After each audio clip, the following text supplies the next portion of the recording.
गेले 6 दिवस मी आणि अभिषेक जाखडे आम्ही पद्मगंधा प्रकाशनाचा हा ऑडिओ दिवाळी अंक सादर करतो आहोत. आजचा हा शेवटचा भाग. सुरुवात आपण एका कथेने करूयात. कथा आहे रे ब्रॅडबरीची, द अदर फूड.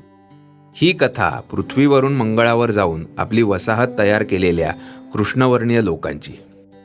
आणि मग एक दिवस एका स्पेसशिपमधून एक गोरा माणूस येणार अशी बातमी येते. पुढे काय होतं ऐकूयात. बातमी आली त्यासरशी घाईघाईनं आपल्या घरांमधून तसंच हॉटेल्स, रेस्टॉरंट्स आदींमधून बाहेर पडत जो तो आकाशाकडे बघायला लागला होता. जराशानं तर भर दुपारच्या वेळी तसल्या रणरणत्या उन्हात भला मोठा जनसमुदाय गोळा झाला होता. एकूण एक व्यक्ती आकाशाकडे लागलेल्या शुभ्र चमकदार डोळ्यांना त्यांच्या काळ्या हातांचा आडोसा करत आकाश न्याहाळू लागली होती. हजारो मैलांच्या परिसरात ठिकठिकाणी उभारलेल्या नगरांमध्ये वस्ती करणाऱ्या कृष्णवर्णीय मंडळींची हुबेहूब ही स्थिती झाली होती. चल ना मा लवकर, मा अगं चल की. अगं मा चल लवकर, रॉकेट येणार आहे. मागच्या अंगणातून तिच्या 3ही मुलांनी हाका मारण्याचा एकच सपाटा लावला होता. मुलं का हाका मारतायत बघायला रटरटणाऱ्या सुपावर गडबडीनं झाकण टाकून ॲप्रनला हात पुसत हॅटी बाहेर पडू लागली. आले रे. अरे कुठे ऐकलं हे तुम्ही? पिछाडीचं जाळीचं दार उघडत तिने त्यांना विचारलं. मगाशी आम्ही जोन्स काकाकडे गेलो होतो ना, तिथे ऐकलं. मा रॉकेट येणारे माहितीये? एक गोरा माणूस येणार आहे त्यातून. मा गोरा म्हणजे काय गो? कसा असतो तो? रॉकेटमधून येणारे म्हणालात ना, आला की दिसेल तेव्हा बघा. पण तू सांग की, तू छान सांगतेस. अरे खूप दिवस झाले रे त्याला. लहान होते मी. 65 साल होतं. ते नको. गोरा म्हणजे काय ते सांग ना. यावर काहीही न बोलता ती परसामध्ये आली आणि एकवार तिने आकाशाकडे पाहिलं. हे मंगळावरचं आकाश होतं. आकाशात तुरळक ढग दिसत होते. दूरवर दिसणारी डोंगर रांग कडक उन्हात अंग शेकत ढिम्म उभी होती. अरे गोरे म्हणजे काळे नसतात, ते सफेद. म्हणजे त्यांचे हात आपल्यागत काळे नसतात तर सफेद असतात. असं कसं? भलताच विस्मय वाटून मुलांनी विचारलं. एवढंच नाही, त्यांचे दंड, बाहू, पाय, खांदे सगळं अंग सफेद असतं. बापरे. आणि चेहरे पण. म्हणजे हे असं का ग मा? खालची माती उचलून तोंडाला फासत तिच्या धाकटीनं विचारलं. छे, याच्यापेक्षा पण सफेद. थंडपणे ती म्हणाली आणि पुन्हा एकदा तिने आकाशाकडे नजर वळवली. तिच्या नजरेत कसलंसं काहूर दाटून आलं होतं. एकही ढग आकाशात नसताना वादळाचा गडगडाट ऐकू आल्यावर कुणी जसं बावरून जाईल तसं काहीसं तिला वाटू लागलं होतं. हे बघा, तुम्ही तिघही मुकाट्यानं घरात बसा बरं. काही कुठे जायचं नाही, तिने फरमावलं. हे काय मम्मा, जायचंय ना आम्हाला. आणि बघू दे की काय होणार आहे बघितलं तर. हुरंगटून मुलं म्हणाली. आता कसं बाई सांगावं तुम्हाला. अगं ते रॉकेट आणि गोरा माणूस दिसतो कसा बघायचंय आम्हाला. कसं समजवावं तुम्हाला. माझं मलाच कळेनासं झालंय. बरं मग आणखी सांग त्यांच्याबद्दल. अरे पृथ्वी आहे ना, तिथूनच येणार आहेत हे गोरे. 20 वर्षांपूर्वी आपण सगळे तिथूनच इथे आलो, आपल्या वस्त्या उभ्या केल्या. आपण आता पृथ्वीवासी नाही तर मंगळवासी झालो आहोत. अद्याप एकही गोरा माणूस इथे आलेला नाही. येतोय हा तो पहिलाच. पण ते आधी का नाही आले इथे? अरे तेव्हा त्यांना फुरसत नव्हती म्हणून. आपण इकडे आलो आणि तिकडे त्यांच्यातच युद्ध सुरू झालं. आणि त्या धांदलीत आपली आठवण यायला वेळ कुठे होता त्यांच्याकडे. बघता बघता त्यांच्याकडे जे काही होतं ते सगळं राख होऊन गेलं. आणि यायचं म्हटलं असतं तरी यायला निदान एक रॉकेट तरी पाहिजे ना. आता कसं बसं बांधलंय म्हणे एक आणि येत आहेत आपली गाठ घ्यायला. तर अशी सगळी गोष्ट. तेव्हा आता तुम्ही शहाण्यासारखं घरात बसा बरं. मी पटकन एलिझाबेथकडे जाऊन येते. काय ग असं? जायचंय ना आम्हाला. काय ते नंतर बघू. आता घरात बसा. आलेच मी. हॅटी म्हणाली आणि भरकन मागच्या गल्लीकडे वळली. ब्राऊन यांच्या घरापाशी येताच तिला दिसलं की ती मंडळी गाडीतून निघायच्याच तयारीत आहेत. जरा पळतच तिने त्यांना गाठलं. येतेस का हॅटी? येतेस तर चल पटकन. निघालात कुठे तुम्ही? गोरा माणूस बघायला. पाठीमागच्या सीटवर बसलेल्या एलिझाबेथच्या मुलांनी एका सुरात सांगून टाकलं. हो अगं, मुलांनी गोरा माणूस बघितलेला नाही, म्हटलं दाखवून आणावं. शिवाय तो दिसतो कसा हे 20 वर्षात मला देखील विसरायला झालंय. तो दिसला की मग काय करणार? किंचित धास्तावलेल्या स्वरात हॅटीनं प्रश्न केला. काय करणार म्हणजे? बघणार फक्त. अजून काय करायचं? नाही म्हणजे बघणारच ना फक्त? अगं मग अजून काय करणार? नुसतं बघणार बस. तसं नाही हो. मला म्हणायचंय की आणखी काही भानगड नाही ना होणार? भानगड? कसली भानगड? म्हणजे त्याला मारहाण वगैरे नाही ना करणार? अगं मारहाण कशाला करायची? अगं आम्ही तर त्याच्याशी शेकहँड करायचं म्हणत होतो, होय की नाही रे? छान छान. हॅटी म्हणाली आणि तेवढ्यात तिला समोरून भर वेगात एक कार येताना दिसली आणि हॅटीने विली! अशी मोठ्याने हाक मारली. विली म्हणजे हॅटीचा नवरा. हाक ऐकताच त्याने कचकन ब्रेक दाबून गाडी थांबवली. अगं इकडे काय करतेस तू? आणि मुलं कुठे आहेत? खिडकीतून डोकं बाहेर काढून त्याने हॅटीला विचारलं आणि मग ब्राऊन मंडळींकडे बघत तो म्हणाला, आणि तुम्ही पण बाकीच्या बुलचटांसारखे त्या गोऱ्याला बघायला नुसतंच चालले की काय? बंदुका कुठे आहेत तुमच्या? बंदुका? विलीचा आवाज तापलेला होता. माझ्या बंदुका न्यायलाच घरी चाललोय मी. विली, अरे! गाडीत बस आधी. गाडीचं दार उघडून दरडावत तो म्हणाला. हॅटी चुपचाप त्याच्या शेजारी गाडीत जाऊन बसली. तशी एकही शब्द न बोलता त्याने भरधाव गाडी पुढे सोडली. अरे अरे हळू की! हे आता हळू नाही न बिळू नाही. सपाट्यानं रस्ता कापत तो म्हणाला. काय हक्क आहे भाडव्यानं इथे यायचा? हा? अरे मरा ना तिकडेच. इथे तर जगू द्या ना सुखानं आम्हाला. 20 वर्ष झाली की भोसडीच्यानो. आता इकडं काय आहे तुमचं? कसं बोलतोयस विली? ख्रिश्चन आहोत आपण. मला कमी ना म्हटलं तरी चालेल, पण आज तरी ख्रिश्चन नाहीये मी. स्टिअरिंग व्हील मुठीत गच्च आवळत तो म्हणाला. 20 वर्ष झाली. विसरलो नाही मी. तुझ्या माझ्या मा डॅडशी हे लोक कसे वागले होते ते मी नाही विसरलोय. नॉकवूड टेकडीवर झाडाला लटकवून फाशी दिलं माझ्या डॅडला. माझ्या माला गोळी घातली फाडखाऊने. विसरलीस तू ते सगळं? नाही रे, आठवतंय मला ते. ते साले दोघे डॉक्टर्स, मोठे मोठे बंगले त्यांचे, मा कपडे धुवून द्यायची त्यांचे, आणि म्हातारा झाला तरी डॅड राबत होता त्यांच्याकडे. आणि त्याचा मोबदला काय मिळाला तर डॅडला झाडाला लटकवून मारला. भोसडीच्या नो, बूट आता आमच्या पायात आलाय. आता तयार राहा लाथा खायला. आणि कोण माईचा लाल आता तुम्हाला वाचवायला येतो ना तेच बघणार आहे मी. तुझा विचार मला काही बरा वाटत नाही हं विली. मी एकटा नाहीये, बरेच लोक बोलतात असं. अनेकदा मनात येऊन जायचं कधीतरी ते गोरे इकडे यावेत म्हणजे सगळा हिशोब चुकता करता येईल. पण तसं कधी घडणार नाही आणि ते इथे कधी फिरकणारच नाहीत असं वाटून चिडचिड देखील व्हायची. आणि आज तो दिवस आलाय. हॅटी आता माघार नाही. म्हणजे त्यांनी इथे वस्ती करायला ना नाहीये तुमची?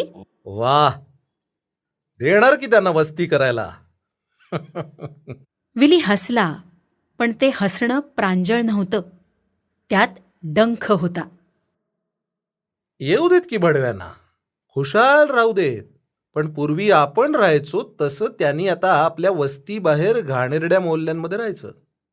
आपली गटारं साफ करायची, आपल्या बुटांना पॉलिश करायचं, नाटक बघायला थिएटरमध्ये. आता त्यांनी बसायचं ते फक्त बाल्कनीत, ते पण शेवटच्या 2 रांगांमध्ये. आणि हो, आठवड्या 15 त्यांच्यातल्या एका दोघांना झाडाला लटकवून आम्ही मारणार. बस एवढंच म्हणणं आहे आमचं. विली, अरे माणुसकीला धरून नाहीये हे. धरून नाही? मग सवय करून घ्या आजपासून.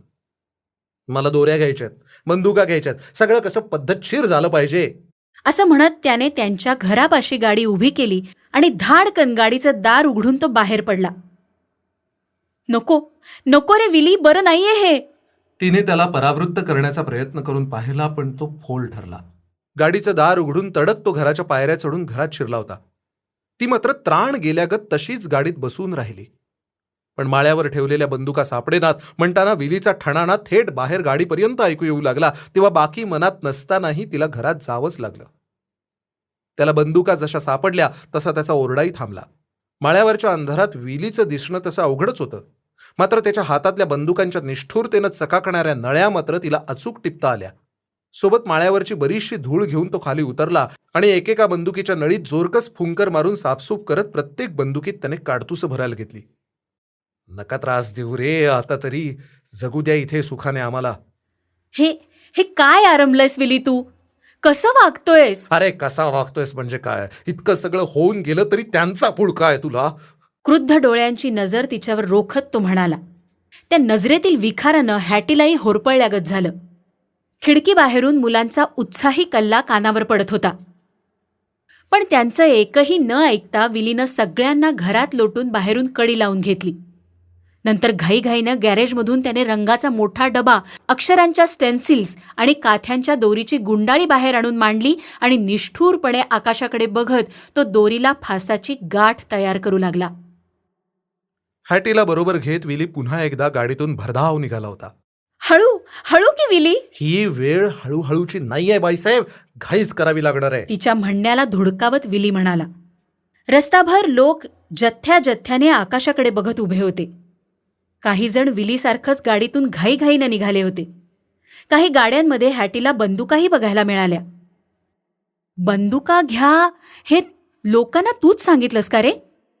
तर काय, घरोघरी जाऊन सांगितलंय मी काय करायचं ते. दोऱ्या, बंदुका, रंगांचे डबे वगैरे घेऊन जय्यत तयारीनिशी या म्हटलंय सगळ्यांना. स्वागत समितीचे सदस्य आहोत आम्ही. म्हणताना त्या गोऱ्यांचं यथोचित स्वागत नको का करायला? हा, येऊ घातलेल्या भयानक प्रसंगांच्या जाणीवेनं दाटून आलेली अस्वस्थता पेलण्यासाठी हॅटीला आपल्या मुठी गच्च आवळून धराव्या लागत होत्या. तिला पोटात कालवायला लागलं होतं. कावऱ्याबावऱ्या नजरेनं ती आजूबाजूच्या कार्सकडे बघत होती. तिला दिसलं की अनेक कार्समधून लोक त्यांनी आणलेली दोरी अन बंदूक तिच्या नवऱ्याला दाखवत होते. काही न सांगताच कळत होतं की येऊ घातलेल्या प्रसंगाचा मुख्य सूत्रधार तिचा नवराच आहे. हा, हे पोचलो बघ आपण. नगराबाहेरील विस्तीर्ण अशा मैदानात आणून गाडी उभी करत विली म्हणाला आणि लाथेनच गाडीचं दार उघडून बंदुकांसह तो खाली उतरला. जे करतोयस ना त्याचा विचार कर हं विली. 20 वर्षांपूर्वीच विचार पक्का झाला होता माझा. पृथ्वी सोडताना 16 वर्षांचा होतो मी आणि ती सोडताना बिलकुल वाईट वाटत नव्हतं मला. नाहीतरी होतं काय तिकडे आपल्यासाठी? निदान इथे मोकळेपण आहे, खुल्याने श्वास घेता येतोय. विली बोलत असताना तो आल्याचं पाहून कृष्णवर्णियांचा एक जथ्था त्याला सामोरा आला. मग कसं कसं ठरलंय विली आपलं? एकानं त्याला विचारलं. ही बंदूक पकड आधी. तुझ्याकडे नाही? हा, ही घे तू, ही शॉटगन घे. हे पिस्तूल घे रे तुझ्याकडे. ज्यांच्याकडे हत्यारं नव्हती त्यांना आणलेल्या हत्यारांचं त्यानं वाटप करून टाकलं. विलीपाशी माणसांची आता इतकी गिचडी झाली होती की त्या दाटीमुळे तिथे एकसंध अशी एकच विशाल काळी आकृती हालचाल करतीये असं भासत होतं. गर्दीतून जो तो हाक मारून विलीचं लक्ष वेधण्याचा प्रयत्न करत होता. दिग्मूढ होत घट्ट मिटल्या ओठांनी जे चाललंय ते केवळ बघत राहण्याखेरीज हॅटीपाशी दुसरं काहीही उरलं नव्हतं. कसल्याशा आठवणीनं विस्मृतीत गेलेली जुनी ठणक नव्याने ठणकू लागली होती आणि त्याने तिचे डोळे पुन्हा पुन्हा आसवांनी डबडबून येऊ लागले होते. अगं ये जा पटकन, रंगाचा डबा घेऊन ये डिकीतून. अकस्मात तिच्याकडे वळत विली तिला म्हणाला. ती मुकाट्यानं गेली आणि गाडीतून गॅलनभर रंगाचा डबा घेऊन आली. योगायोगानं त्याच वेळी गोऱ्या लोकांच्या अवतरण तळाकडे असा बॅनर पुढे लावलेली सार्वजनिक बसही तिथे येऊन थांबली. बसचं दार उघडताच आतील उतारूंनी एकच रेटारेटी करत धडपडत खाली उतरून घेतलं. एकदाच सगळ्यांच्या नजरा आकाशच धुंडाळत होत्या. गोऱ्या माणसाचं यान उतरणार हे बघायला मोठ्या उत्साहानं लोकांनी गर्दी केली होती. काही काहींनी तर जेवणाचे डबेही बरोबर आणले होते. बस मोकळी होताच हातात रंगांचा डबा अन ब्रश घेऊन विली बसमध्ये चढला. तो सीटवर उभा राहतोय बघताच काय करताय तुम्ही? सीटवर कशाला उभं राहताय? असं म्हणत बसचा कंडक्टर त्याच्यापाशी येऊ लागला. गपदम धर की जरा बाबा, दिसेलच मी काय करतोय ते.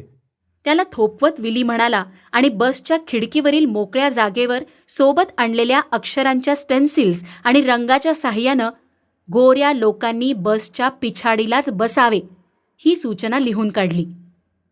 विली काय लिहितोय याकडे कंडक्टरचं लक्ष होतंच. लिहिलेली सूचना वाचताच बाकी त्याच्या चेहऱ्यावर खुशीचं हसू प्रकटलं. चालतंय ना दादा असं? विलीनं त्याला विचारलं. चालतंय काय विचारता? पळतोय की. कंडक्टर प्रसन्न मुद्रेनं म्हणाला. बसच्या बाहेरून हॅटी हा सगळा प्रकार बघत होती.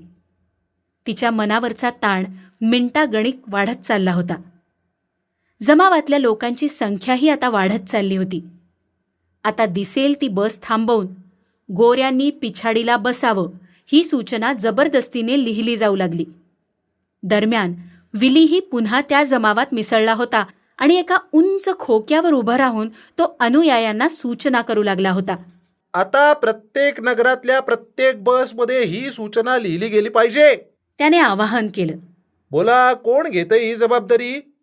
अनेक हात वर झाले. ठीक आहे, लागा कामाला.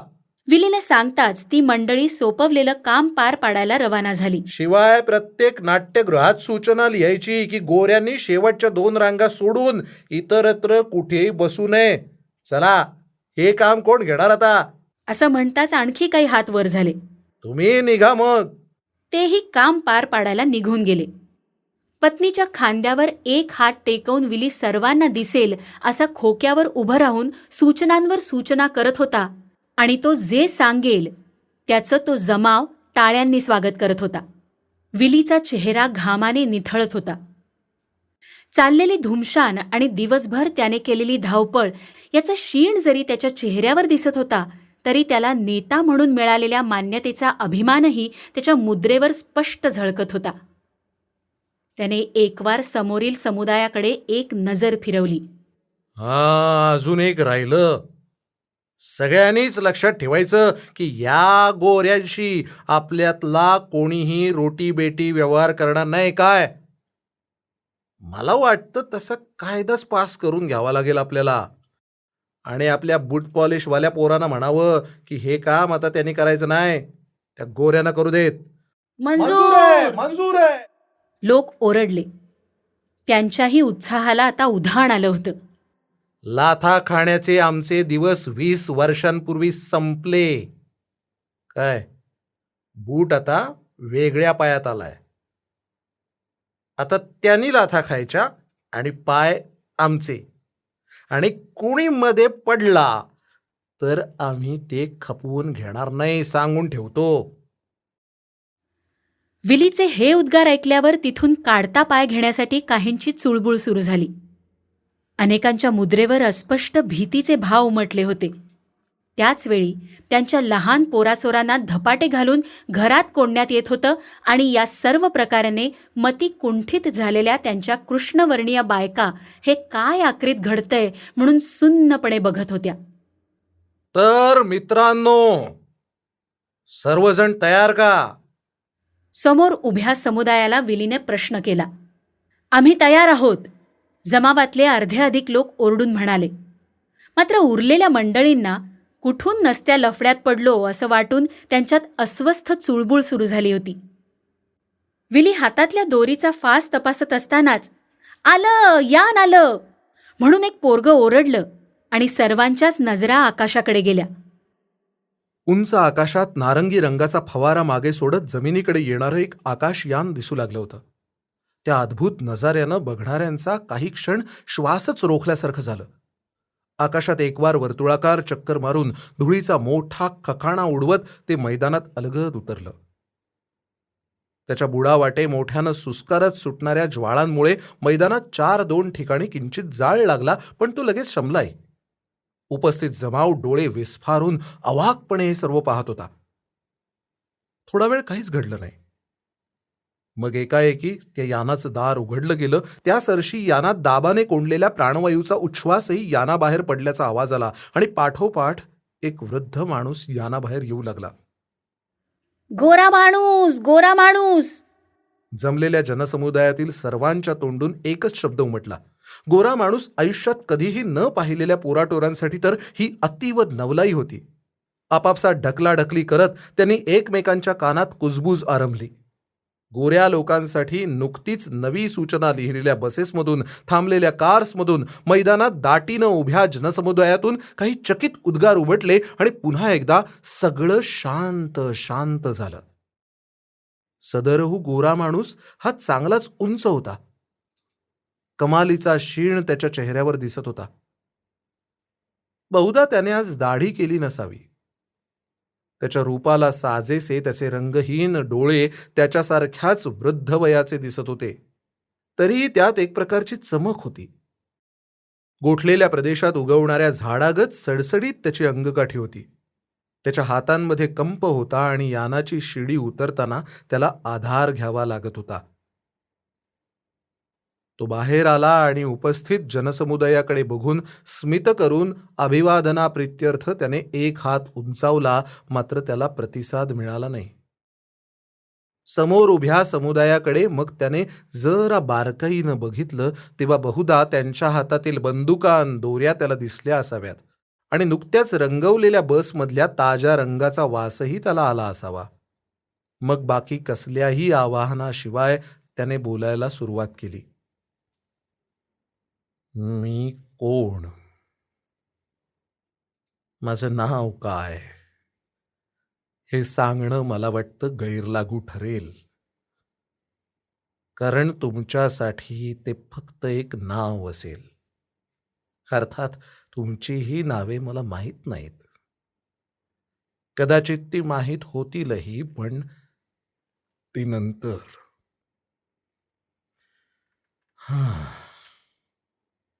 20 वर्ष झाली. पृथ्वी सोडून तुम्ही इथे आलात, पण असं वाटतं 20 शतकं उलटून गेली आहेत. इतका उत्पात घडून आलाय मंडळी पृथ्वीवर. तुम्ही गेलात तसं युद्ध अवतरलं. साधं नाही, महायुद्ध. 3रं महायुद्ध. गेल्या वर्षीपर्यंत चालूच होतं ते. त्यात अनेक मोठमोठाली शहरं बॉम्ब वर्षावात उद्ध्वस्त होऊन गेली. आणि ते करणारे दुसरे तिसरे कोणी नाही, आम्हीच होतो. न्यूयॉर्क, लंडन, इतकंच काय, मॉस्को, पॅरिस, शांघाय, मुंबई, अलेक्झांडा, किती नावं सांगावीत. नाचेत जमीनदोस्त झालं. समुदायामध्ये अस्वस्थ कुजबूज सुरू झाली होती. कोलंबस, जॉर्जिया, कुजबूज वाढली. अटलांटा जळून खाक झालं. अनेक सुस्कारे सुटले. न्यू ऑर्लेन्स भस्मसात झालं. आणखी काही सुस्कारे. अलाबामातल्या ग्रीन वॉटर सारख्या छोट्या छोट्या ठिकाणांचा तर आता मागमूस देखील उरला नाहीये. ग्रीन वॉटरचा उल्लेख होताच खाड कनविलीची मान सरळ झाली होती. काही बोलण्यासाठी त्याने तोंडही उघडलं, पण त्यातून आवाजच फुटला नाही. मघाद्वेषानं जळणाऱ्या त्याच्या डोळ्यांमध्ये अवचित एक हळवा भाव प्रकटताना हॅटीनं पाहिला.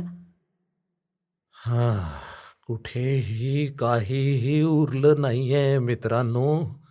सगळं उजाड झालंय. ओह! समुदायामध्ये विषादाची एक लाट पसरत गेली.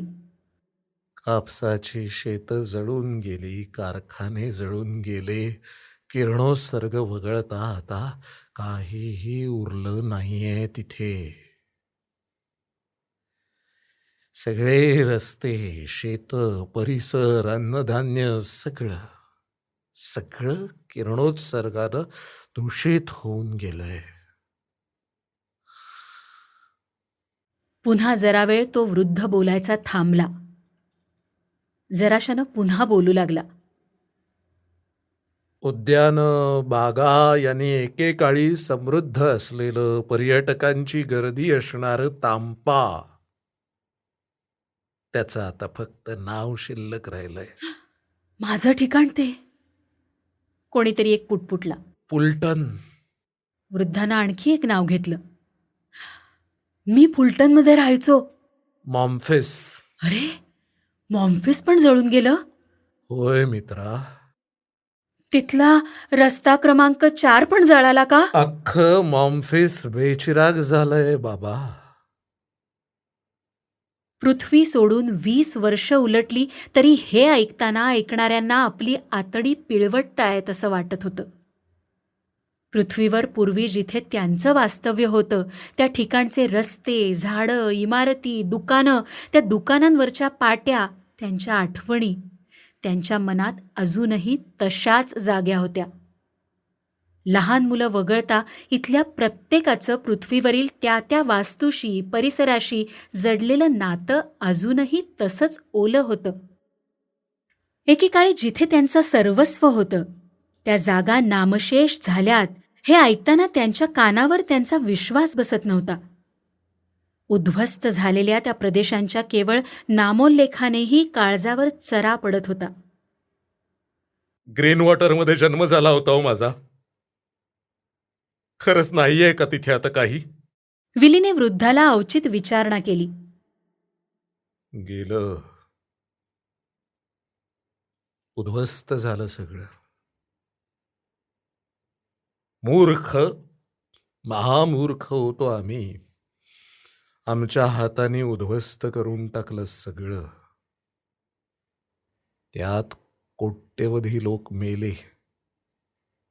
आता फार तर 1500 उरले असतील अख्ख्या पृथ्वीवर.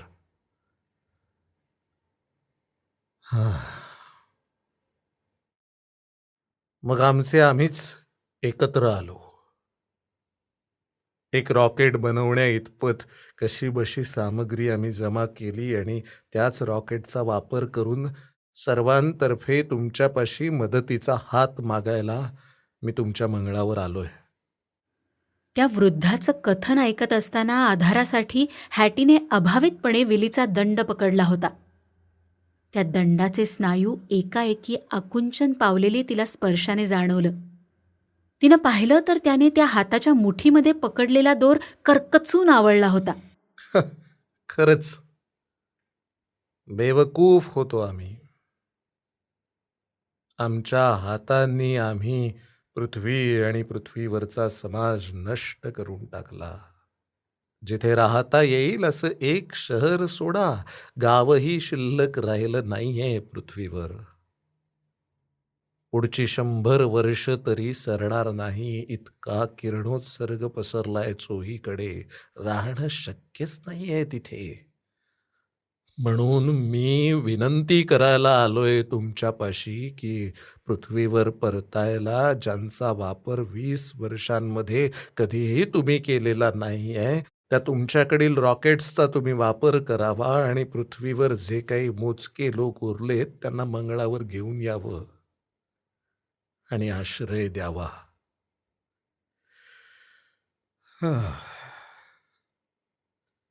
हा, खरं तर तुमचे आम्ही गुन्हेगार आहोत. तुम्ही मदत करावी ही लायकी गमावली आहे आम्ही. पण तरी विनंती करतो की जे झालं गेलं ते विसरून विशाल अंतःकरणाने तुम्ही आम्हाला क्षमा करावी. देवाकडे गेल्यावर त्याला दाखवायला तोंड नाही इतका मोठा मूर्खपणा घडून बसलाय आमच्याकडून. आता आम्ही काही फार नाही आहोत आणि सुदैवाने इथे जागाही मुबलक आहे. आम्हाला तुम्ही सहज सामावून घेऊ शकाल.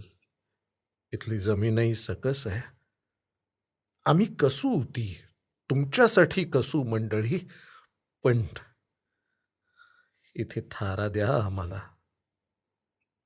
तुम्ही नकार दिलात तर मी आल्या पावली परत निघून जाईन आणि फिरून कधीही तोंडही दाखवणार नाही. आणि जर जर परवानगी द्याल तर तुमचं पडेल ते काम आम्ही करू. साफसफाई करू, तुमच्यासाठी स्वयंपाक करू, तुमचे बूट पॉलिश करू. मागे हजारो वर्ष तुम्ही जे भोगलं त्याची अल्पशी का होईना पण भरपाई करण्याचा प्रयत्न करू. म्हणजे मेल्यावर निदान देवाला तरी तोंड दाखवता येईल आम्हाला. पृथ्वीवर उरलेले जे काही थोडे बहुत अमेरिकन, ब्रिटिश, रशियन, भारतीय, चीनी आदी लोक आम्ही उरलोत, या सगळ्यांच्या वतीने मी अशी तुम्हाला विनंती करतो. मंडळी, आता निर्णय तुमचा आहे. त्याचं बोलणं संपलं. मैदानात आता शांततेपलीकडची शांतता अवतरली होती. दूरातून जवळ येणाऱ्या वादळामुळे अनुभवास येतो तसा त्या गडद शांततेचा दाब अवघ्या परिसरावर पसरल्यागत भासत होता.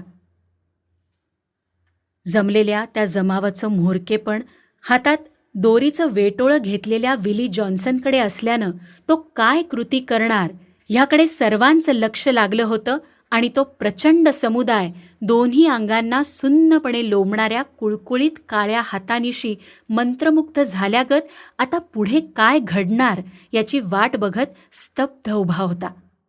एका हातात विलीचा दंड पकडून हॅटीही विली शेजारी स्तब्ध उभी होती आणि तीही वाटच बघत होती. मात्र ती वाट बघत होती तिला सहाय्यभूत ठरणाऱ्या एका संधीची, सूडाची.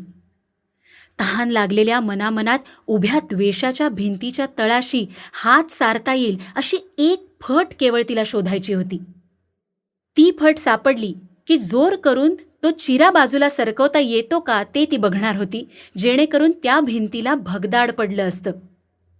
एकदा का भगदाड पडलं की ती भिंतही ढासळून पडणार हा विश्वास तिच्या मनात होता. तिला फक्त कळीचा चिरा शोधायचा होता. तिने हळूच विलीकडे नजर टाकली. मुठीत दोराचं वेटोळं पकडून मंत्रमुग्ध झाल्यागत तो तिच्या शेजारी स्तब्ध उभा होता. त्याच्या मनात या क्षणी काय चाललं असेल, कोणत्या आठवणींचं वादळ आता त्याच्या मनात घोंगावत असेल याची कल्पना ती करू शकत होती. आणि अचानक तिला जाणीव झाली की या सामूहिक द्वेषाच्या भिंतीतील कळीचा चिरा ज्याचा तिला शोध होता तो दुसरा तिसरा कोणी नाही तर तिचा नवराच होता. हा चिरा ढासळला की ती भिंतही ढासळणार होती. मिस्टर, विलीचा दंड सोडून झटकन काही पावलं पुढे येत तिने त्या वृद्धाला हाक मारली. काय बोलायचं याची निश्चिती होण्याआधीच खरं तर ती सरसावली होती. मिस्टर. पुन्हा एकदा तिने आवाज दिला तशी मान वळवत तिच्याकडे बघून त्या वृद्धानं एक क्षीण स्मित केलं. आता सर्व समुदायाची नजर तिच्यावर एकवटली गेली असल्याची जाणीवही तिला होती. आता सर्व समुदायाची नजर तिच्यावर एकवटली गेली असल्याची जाणीवही तिला होत होती.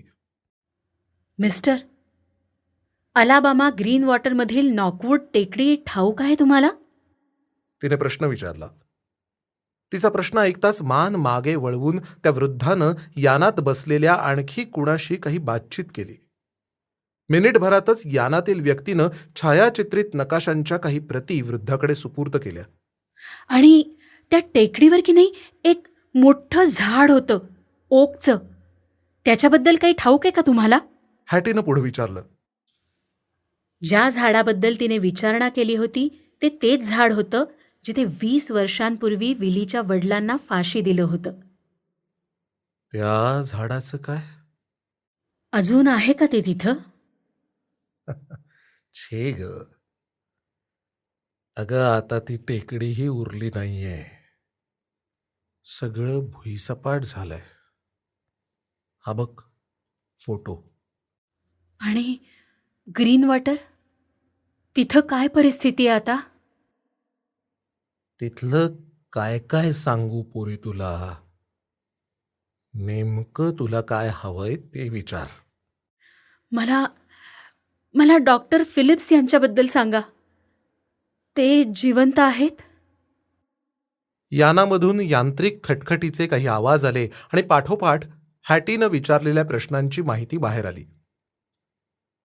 डॉक्टर फिलिप्स मरण पावलेत. आणि त्यांचा मुलगा? त्यांचा मुलगा तोही मरण पावलाय. घर तरी राहिलंय का त्यांचं? छे छे, सगळ्या घरांसारखं तेही जळून खाक झालंय. झाडं वगैरे काहीच नाही राहिलं? सगळं सगळं सगळं जळून गेलंय ग.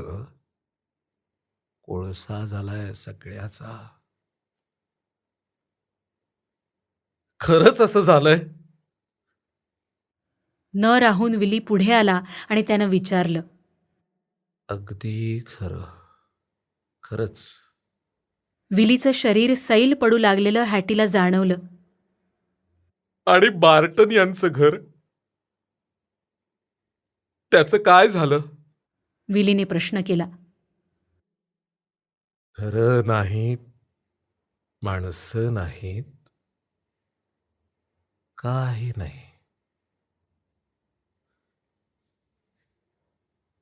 एक टपरी पण होती हो तिथे, मिसेस जॉन्सन यांची.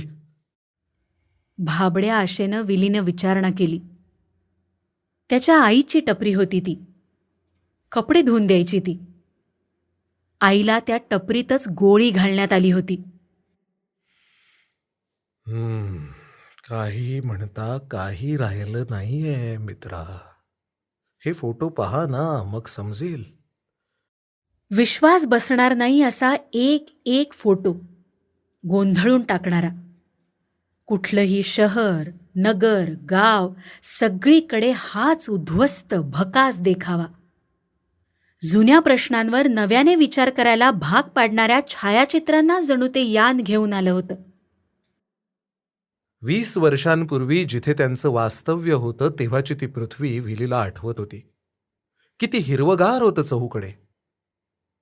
जिथे तो जन्माला आला, मोठा झाला, त्या ग्रीन वॉटरमध्ये किती गर्द झाडी होती. ते सगळं जळून कोळसा झालं हे ऐकल्यावर त्याला त्याच्या शरीरातला एक भागच करपून गेल्यागत वाटू लागलं होतं. अद्यापही तिथलं ठिकाण ठिकाण, रस्तान रस्ता स्मरत होता त्याला.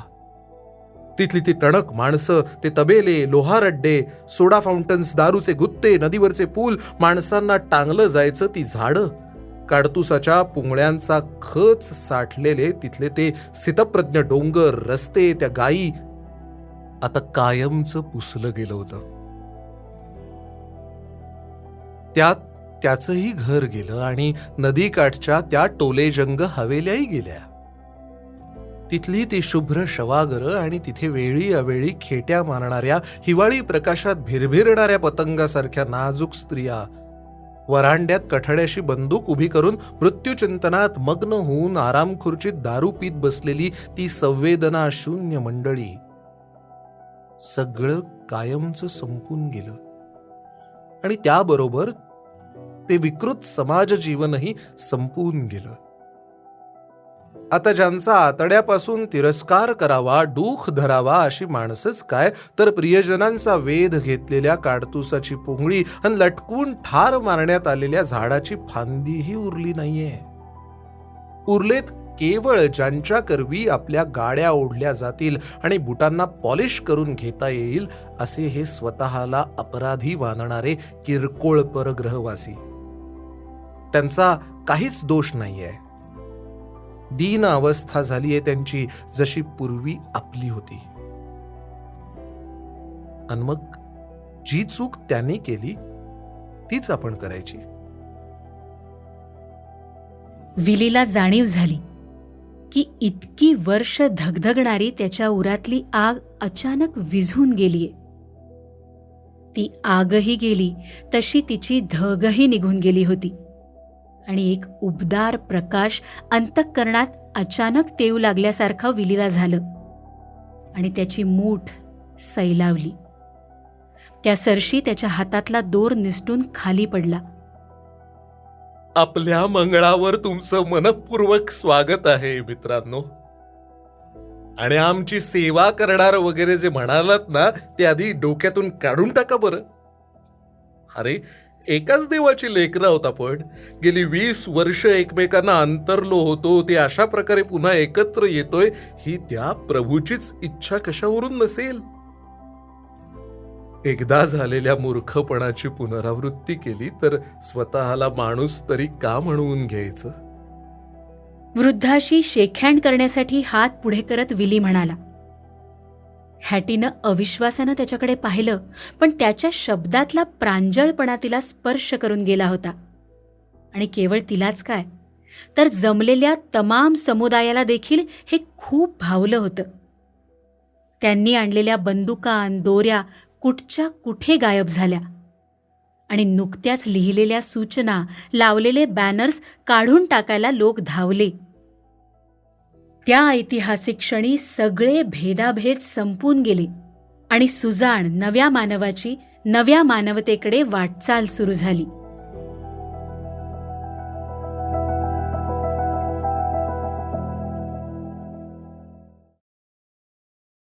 आशेचा हा नंदादीप सदैव उजळत राहावा, यापेक्षा अधिक मागणे काय असेल? आपली संस्कृती, परंपरा, सण, उत्सव हेच तर आपल्याला शिकवतात. पद्मगंधाचे संपादक अरुण जाखडे यांनी त्यांच्या कार्याचा अखंड नंदादीप असाच तेवत ठेवला आहे. म्हणून तर आम्ही यंदा हा शब्द आभा ऑडिओ दिवाळी अंक साकारू शकलो. या अंकाची सुरुवात काकांच्याच लेखाने झाली होती आणि समारोपही त्यांच्याच एका लेखाने करतो आहोत. गिरीश कुलकर्णी यांच्या आवाजात ऐकूया मिथकांची दिवाळी. दिवाळी येणार येणार ही चर्चा आणि पूर्वतयारी चालू असतानाच त्या धांदलीत दिवाळी येते आणि जाते सुद्धा. मागे उरतात त्या मग चर्चा आणि आठवणी. ह्या दिवाळीच्या तयारीत 1-2 महिने सहज निघून जातात. ऐन थंडीत पाणी तापवण्यासाठी सरपण फाटा गोळा करण्यापासून ते घरदार स्वच्छ करेपर्यंत, रोषणाई, फटाकडे, फराळाचे पदार्थ, खरे. मागे उरतात त्या मग चर्चा आणि आठवणी. ह्या दिवाळीच्या तयारीत 1-2 महिने सहज निघून जातात. ऐन थंडीत पाणी तापवण्यासाठी सरपण फाटा गोळा करण्यापासून ते घरदार स्वच्छ करेपर्यंत, रोषणाई, फटाकडे, फराळाचे पदार्थ, खरेदी अशा सगळ्या गोष्टींनी दिवाळीच्या वातावरणात चैतन्य भरून राहते. गावाकडच्या मंडळींसाठी शहर वस्तीत नोकरी धंद्याच्या निमित्ताने गेलेली मंडळी परत येतात, ही गोष्ट मोठ्या आनंदाची व अभिमानाची असते. त्यांच्या स्वागतासाठी सगळं घर केवढं उत्सुक असतं. लेकी, सुना, नातवंड येणार. शेवटी सण कोणासाठी असतो? पूर्वी टपालाने ते सगळे लोक येणार हे कळलेले असायचे. पण काहीतरी घोटाळा झाला आणि ठरलेल्या दिवशी वा ठरलेल्या वेळी ती मंडळी आली नाही तर गावाकडची मंडळी मोठी अस्वस्थ व्हायची. ही अस्वस्थता असह्य झाली की मग गावात कोणीतरी पंचांग पाहून ह्या व अशा सगळ्या प्रश्नांची उत्तरे देणारा माणूस असायचा. बहुतेक ब्राह्मण, गुरव वा सोनार अशा समाजातला तो असायचा. प्रश्न एखाद्याचाच, पण समवेदना व कुतूहल सर्वांना. त्यामुळे निम्मा गाव ह्या पंचांग पाहणाऱ्याच्या घरापुढे जमायचा. मग हा ज्योतिषी पाटीवर काही गणित मांडून दुपारी 2 पर्यंत येतील आणि आज नाही आले तर उद्या दुपारपर्यंत येतील असा होरा सांगायचा. मग कोणीतरी, म्हणजे उशिरा का होईना पण सुखरूप आहेत ना असा प्रश्न विचारे. हो हो, एकदम सुखरूप आहेत. ह्या त्याच्या उत्तराने सुटकेचा निश्वास टाकून लोक मोकळे व्हायचे. त्या काळात आजच्यासारखे फोन नव्हते मोबाईल्स. तेव्हा शंका, कुशंका, संशय, भीती यावर उपाय एकच, तो म्हणजे अशा ज्योतिषांकडे जाणे. आज फोन मोबाईलच्या जमान्यात ही गोष्ट हास्यास्पद वाटेल, पण एकेकाळी हे सगळं असंच घडत होतं. गावात येणारी एखादीच एसटी असे व नसेही. मग शेजारच्या गावात उतरून किंवा एखादा चौफुला फाटा असायचा, तेथून ती सगळी मंडळी पायी यायची. माळवदावर जाऊन रस्त्याने कोणी येत आहे का हे निरखून वाट पाहायचे ते दिवस होते. ही उत्सुकता दाखवणे आणि वाटही पाहणे ही गोष्टच आता दुर्मिळ झाली आहे. दिवाळीचे 4 दिवस भरकन जातात आणि परत शहरात जायचा दिवस येतो तो सगळ्यांना हुरहुर लावणारा. शहराकडे मुलं, सुना, लेकी, जावाई गेले की घरच काय, गावही सुनं व पोकळ वाटायचं. अशा वेळी घर खायला उठे. येताना त्या मुलांनी शहरातून मिळणाऱ्या वस्तू, फटाकडे, कपडे आणि आणखीही काही काही आणलेलं असायचं. जाताना फराळाचे डबे, रानातली ताजी फळं, धान्य, रानमेवा यांनी पिशव्या नुसत्या गच्च फुगायच्या. त्या आईला काय देऊ आणि काय नको असं होऊन जात असे. अक्षरशः जाणाऱ्यांचे आणि मागे गावात राहणाऱ्यांचे दाटलेले हुंदके अन्नासाठी दाही दिशा आम्हा फिरविशी जगदीशा असं म्हणत गप्पगार व्हायचे. दळणवळणाच्या आणि संपर्क साधनाच्या या युगात हा मानवी प्रेमाचा ओलावा एकदम कोरडा झाला आहे. आला तर ये आणि गेला तर जा अशा नव्या भावनांचा हा जमाना. या सगळ्या उत्सवांची भैरवी होते मग तुळशी विवाहाला. तुळशी विवाहानंतरच मग लग्न कार्याच्या गोष्टी चालू होतात. ग्रामीण भागात प्रत्येक घराच्या अंगणात तुळशीला फार मानाचे स्थान असते. तुळशी ग बाई तुझा जन्म राणीवनी, बैस अंगणात जागा देते वृंदावनी. हे वृंदावन घरोघरी असते. त्याची दैनंदिन पूजा असते. स्त्रियांसाठी ती तुळस सखी असते. आपले मन व मुके दुःख मोकळे करण्याची हक्काची जागा असते. तिच्या अखंड सौभाग्याची तुळस रक्षणकर्ती असते. जेथे तुळस तेथे कृष्ण असतो ही भावनाही सर्वरूढ आहे. या तुळशीच्या कथा देवी भागवतात आहेत. पद्म आणि शिवपुराणातही आहेत. लोकवाङ्मयात तिच्या संदर्भात वेगवेगळ्या कथा आहेत. तुळशीबाईचं लगीन लागे दरवर्षी, संगतीला येती द्वारकेची ऋषिकेशी. ह्या सगळ्या कथा, लोकगीतं आणि एकूणच पुराण साहित्य आहे तरी काय. श्रावणात सुरू झालेली मैफल दिवाळीत शिगेला पोहोचते.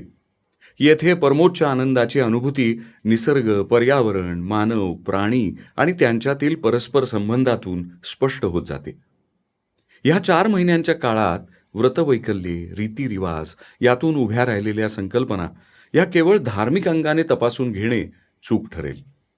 ह्या काळातील कथा, दंतकथा, रूपक कथा, लोककथा आणि मुख्य म्हणजे मिथके व त्यांचा अभ्यास हा मानववंशशास्त्राच्या अभ्यासासाठी फारच उपयुक्त आहे. प्रथम मिथकांकडे गांभीर्याने पाहिले ते मानववंशशास्त्रज्ञांनी. ह्या मिथकांचा खजिना तपासताना त्यांना लोकसाहित्य दर्शन होत गेले. पुढे मनोविश्लेषकांच्याही ध्यानी आले की त्यात सामूहिक अबोधपण आहे. एकूणच सर्व अभ्यास शाखा ह्या निष्कर्षाला येतात की ह्या सर्व मिथकात आदिम मानवाचे अनुभव दडलेले आहेत. ही मिथके प्रारंभी प्राचीन पुराणात तर अलीकडच्या काळात नाटक, कथा, साहित्यातून प्रकट होताना दिसतात. ह्यातूनच अक्षर साहित्य निर्माण होत असते. मानववंशशास्त्र आणि मानसशास्त्र ह्यांच्या अभ्यासाच्या समीक्षेतून वाङ्मय अधिक प्रगल्भ आणि विकसित होत गेले. महान कलाकृतींमध्ये स्वातंत्र्य, स्थलांतर, जन्मोत्सव, मृत्यू, भय, आनंदोत्सव, सत्ता, संघर्ष असे अनेक प्रश्न संस्कृतीला पडले हे दिसून येते. यातून संस्कृती विकसित होत गेली व शेवटी ती रूपकाकडून प्रतीकाकडे वळली. मानवी संस्कृतीचा हा प्रवास अशा मिथकातून पूजाविषय अर्थात टॉटेम आणि निषिद्ध अर्थात टाबू अशा प्रकारांकडे वळला. दिवाळीच्या निमित्ताने अशी चर्चा घडणे साहजिक आहे. दिवाळी आली आणि गेली, पण हा मिथकांचा कल्लोळ अभ्यासवृत्तीने पाहावा. जगभरातील महान कलाकृती ह्या मिथकातूनच उभ्या राहिल्या आहेत. गुरुदेव रवींद्रनाथ टागोरांनी हा आदिम अनुभव प्रतिकात्मक अर्थात सिम्बॉलिक स्वरूपात परावर्तित कसा झाला आहे ते अगोदर स्वतः अभ्यासून घेतले आणि पुढे जगभरातील संस्कृतीमधील साम्य शोधून महान साहित्य कलाकृतीत ते कसे उतरले आहे ह्याचा अभ्यास होण्यासाठी तौलनिक अभ्यास केंद्र चालू केले. टागोरांचे हे योगदान साहित्यशास्त्राच्या अभ्यासकांना आता वरदान ठरले आहे.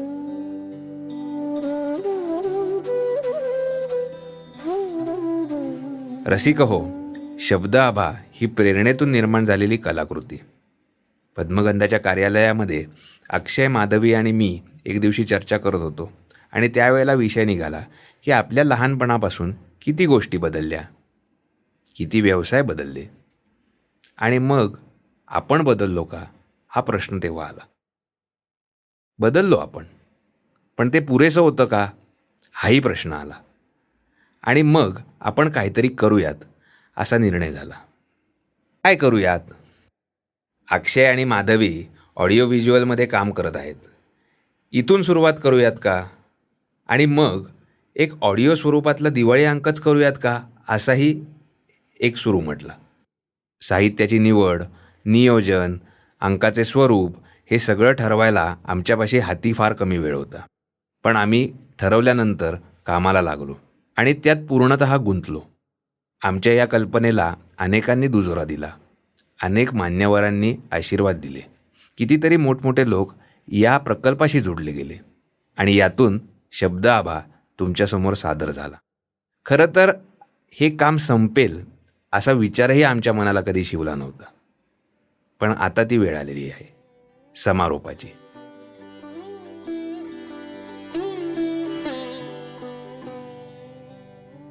तर मंडळी, तुम्ही ऐकत होता पद्मगंधा प्रकाशनाचा पहिला वहिला ऑडिओ दिवाळी अंक शब्द आभा. हा दिवाळी अंक तुम्हाला कसा वाटला याबद्दलच्या प्रतिक्रिया आमच्यापर्यंत जरूर पोहोचवा. लवकरच भेटूया पुन्हा एका नव्या कल्पनेसह, नव्या उपक्रमात.